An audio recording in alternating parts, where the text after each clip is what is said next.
બાપ દાદાના પરંપરામાં વેર રાખીને બેઠા હોય વેર કાઢી નાખજે. પેઢી દર પેઢી એક ખૂન ખરાબા. અને હું ફરી એક વખત નાગેશ્રીનો અમારો પ્રતાપભાઈ વરુને યાદ કરું, બીજી વખત યાદ કરું.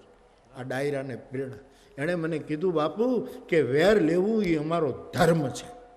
મેં કીધું શું કહેવા માંગો છો મારી હાજરીમાં? ગંગા સતી એમ કહે છે પદમાં કે પાનબાઈ હેતનો હથિયાર હાથમાં ધારણ કરજો. હેતનો હથિયાર ગંગા સતી 52 પદમાં એક પદમાં ક્યાંક વાંચી લેજો તમે. મારા આશ્રિતો ધારિયાનો લે, હેતનો હથિયાર લે. પ્રતાપભાઈ બોલ્યા તે દિવસે કે બાપુ વેર લેવો એને અમે અમારો ધર્મ માનીએ છીએ. મને એમ થયું કે મારી હાજરીમાં શું કહેવા માંગે છે, પણ બધા જ દરબાર ડાયરોની આંખમાં પાણી આવી ગયા તે દિવસે. આ હું દોહરાવી રહ્યો છું આ જ કથામાં દ્રઢ થાય એટલા માટે.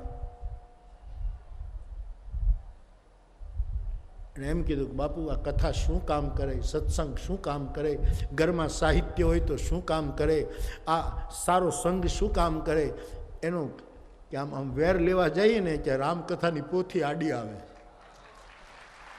આ જરૂરી છે સમાજમાં. અને મને ખાતરી છે હોય કારણો હશે વેરના, બગડેલા સંબંધોના. હવે શું? અને જે વેર અને ખટપટ ઉભા કરે એવા રાજકારણને ગામમાં આવવા દેતા નહીં.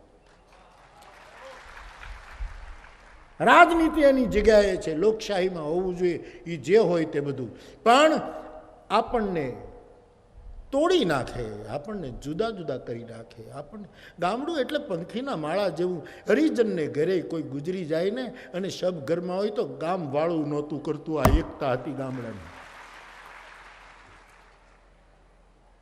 કેમ નથી જમતા ઘરે હજી એનું શબ આપણા ગામનો એ માણસ. આ એકતા ક્યાં ગઈ? કોણે ખોરવી? કોની નજર લાગી?